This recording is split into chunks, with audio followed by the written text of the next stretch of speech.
이 36장 역대하 36장은 이 세 왕의 이야기를 하고 있어요. 첫 번째는 이 여호아하스가 왕위에 올랐지만 이 애굽 왕 느고에 의해서 패해지는 거고요. 거기에 이 여호아하스를 대신해서 왕이 된 여호야김도 이 바벨론에 의해서 패해돼서 마지막 왕 이 시드기야가 왕이 되면서 그 왕이 결국에는 이 유다가 멸망하는 그 세 왕 이야기로 되어진 거죠. 그들의 죄는 계속해서 이 세 왕의 죄들을 기록하는데 똑같이 하나님 앞에서 죄를 졌다 이렇게 얘기를 하는 거죠. 그게 이 세트로 얘기하면은 하나로 다 묶어서 얘기하면은 13절로 얘기하고 있어요. 뭐라 그러냐면 그가 왕을 배반하고 목을 곧게 하며 마음을 완악하게 하여 이스라엘 하나님 여호와께로 돌아오지 아니했다 이렇게 얘기하죠. 여호와께로 돌아오지 않는 그들의 이 배반과 그리고 목을 곧게 하고 마음을 완악하게 했다 이렇게 얘기를 합니다. 그런데 그들의 가장 결정적인 죄라고 한다면 애굽에게 그 패하기 위해서는 어떤 때는 바벨론에 붙고요. 또 바벨론으로 붙었다가 또 바벨론 그 애굽한테 망하니까 그 애굽에 붙었다가 또 애굽에 그 붙어 있는 사람들이 다시 바벨론으로 붙었다가 이게 왔다 갔다 하는, 그러니까 그 제국의 사이에 껴서 어떤 때는 애굽의 친애굽의 정책을 펼치고 있고요. 또 어떤 때는 친 바벨론으로 붙어 사는 거예요. 결국에는 어느 제국에 내가 붙었느냐 따라서 그들이 살 수 있을 것이다라고 하는 것을 이야기하고 있는 거죠. 그걸 뭐라고 그러냐면 착각이라고 그래요. 결국 하나님 앞에 있어야 되는데 그들은 하나님 앞에 있지 못하고 어느 제국의 나라에 붙어서 살 수 있을까 이거를 계속해서 저울질하고 있는 그 모양을 하고 있는 거죠. 그럼에도 불구하고 그들이 결국 멸망할 수밖에 없는 이유가 뭐냐? 14절에 있는 말씀에 보면 모든 제사장들의 우두머리들과 백성도 크게 범죄하여 이방 모든 가증한 일을 따라서 여호와께서 예루살렘에 거룩하게 두신 그의 전을 더럽게 했다 이렇게 얘기합니다. 이스라엘 백성들이 그 죄를 하나님 앞에 거룩한 백성으로 살게끔 하시기 위해서 하나님은 세 가지를 주셨다고 그랬죠. 성전을 주셨고요. 그 다음에 제사장을 주셨고요. 그리고 그 제사법이라고 하는 율법을 주셨어요. 그러니까 그들이 죄를 질 수가 있어요. 그럼 그 죄를 어떻게 알 수 있느냐? 율법의 말씀의 기준이 있어서 이게 죄구나, 이게 죄가 아니구나 이거를 깨닫게 하는 거예요. 그럼 율법의 그 기준에 따라서 죄가 있으면 그 죄를 가지고 성전에 오는 거죠. 왜냐하면 그 성전에서 제사를 드려야지만 그들의 죄가 사해지는 거예요. 거룩해지는 거예요. 그런데 그 죄를 사해주기 위해서 제사를 드리려면 반드시 제사장이 있어야 되는 거예요. 그러면 그 제사장이 그 백성들의 죄를 사해주는 제사를 드리는 겁니다. 그래서 율법과 제사장과 성전은 그들이 아무리 타락한다 할지라도 하나님 앞에 돌아올 수 있는 가장 근본적이고 기본적인 장치들이에요. 그런데 오늘 말씀에 보면 14절에 제사장들의 우두머리들과 백성도 크게 범죄했다. 이 말은 백성들이 죄를 졌으면 그거를 해결할 수 있는 제사장들이 살아 있어야 되는데 제사장들도 타락을 했다는 거예요. 범죄했다는 거예요. 거기다가 여호와의 이 여호와께서 예루살렘에 거룩하게 두신 그의 전 성전도 더럽혀졌다는 거예요. 그러니까 제사장이 타락했어요. 그리고 성전도 더럽혀졌어요. 또 율법을 지키지를 않아요. 범죄했다는 거예요.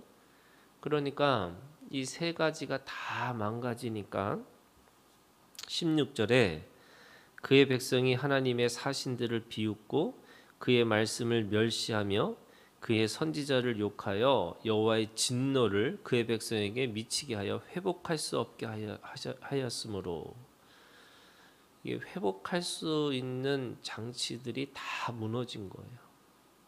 그러니까 무너지니까 나라를 빼앗길 수밖에 없는 거죠. 그 나라를 빼앗기는 이 사건이 바로 이 세 가지의 이 모든 것들이 그 하나님 앞에서 더럽혀지고 또 그 범죄하고 또 그렇게 말씀을 멸시했다 이렇게 얘기하는 것으로 그들이 그렇게 하나님의 이것을 하나님으로 돌아오는 모든 것들이 막혀버리니까 아예 나라가 멸망할 수밖에 없었다 이렇게 얘기하는 겁니다.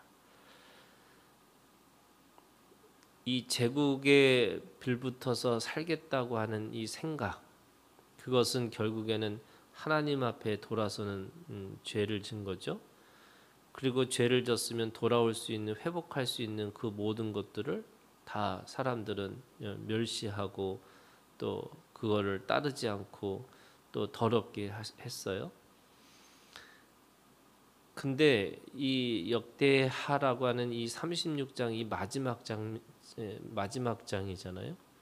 이 역대라고 하는 것은 그 유다의 왕들의 기록을 마지막까지 기록한 말씀인데, 그러면 그렇게 멸망했더라라고 끝나야 되는데 70년의 역사를 지나서 그 22절과 23절에 이 바사의 고레스의 왕 원년에 여호와께서 예레미야 입으로 하신 말씀을 이루시려고 여호와께서 바사의 고레스 왕의 마음을 감동시키심에 그가 온 나라에 공포도 하고 조소도 내려 이르되 하면서 마지막에 70년 뒤에 그 바사의 고레스의 왕을 통해서 다시 돌아오는 그런 회복의 말씀으로 끝나는 거예요. 이게 무슨 말일까? 결국에는 하나님 앞에 그 모든 것들이 멸망하고 또 모든 것이 끝난 것처럼 보이지만 하나님은 70년이라고 하는 그 70년의 시간을 지나시고 나서 다시 그들을 회복시켜 주시겠다 이렇게 약속하시고 다시 회복하는 말씀으로 끝난다는 거예요. 그러니까 이 다윗으로부터 시작했던 다윗의 왕국이 결국에는 인간에 의해서 또 그 인간의 죄로 인해서 무너지고 파괴되고 파멸된 것처럼 보이지만 결국 하나님은 그 약속을 끝까지 지키시기 위해서 그들을 다시 회복의 길로 열어놓으셨다 이렇게 말씀이 끝난다는 거예요. 그거를 21절에 이렇게 표현합니다. 이에 토지가 황폐하여 땅이 안식년을 누린과 같이 안식하여 70년을 지냈으니 여호와께서 예레미야 입으로 하신 말씀이 이루어졌더라. 이 토지가 황폐하면은 그 황폐한 토지가 돌아오는 시간을 두고 그 토지를 안식을 주는 건데 그들도 그렇게 하셔서 그들을 다시 회복시켜 주시겠다 이렇게 말씀하시는 거죠.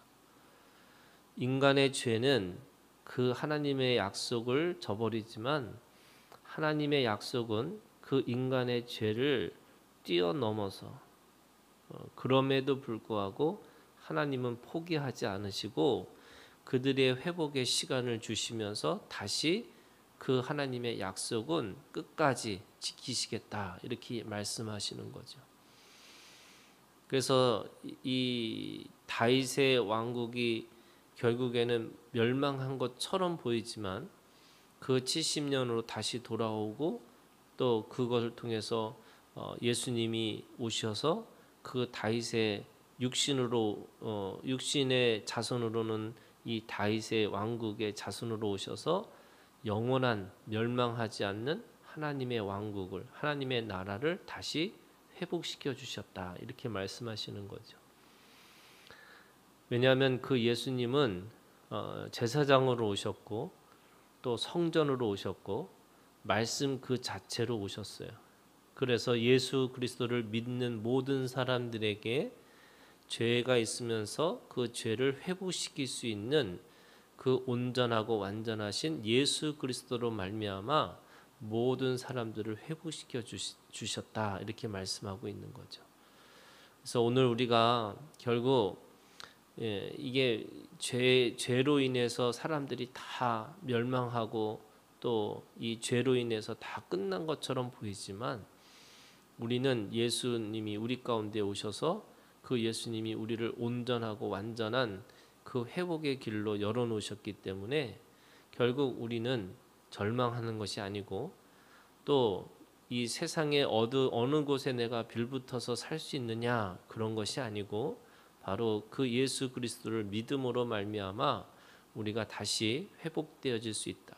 그리고 그 회복은 일시적인 것이 아니라 영원한 회복이 우리 가운데 있다라고 하는 것으로 오늘 우리에게 주신 그 성전으로 오신 예수 그리스도 또 제사장으로 오신 예수 그리스도 그리고 말씀으로 오신 예수 그리스도 그분을 따라서 오늘도 우리가 하나님 앞에 영원한 승리자로 그렇게 살 수 있다고 말씀하고 있습니다. 그 믿음을 가지고 우리가 영원한 하나님 앞에 멸망하지 않는 하나님의 나라인 것을 깨닫고 승리로 믿음으로 승리를 하고 살아갈 수 있는 우리가 되기를 주님의 이름으로 축원합니다.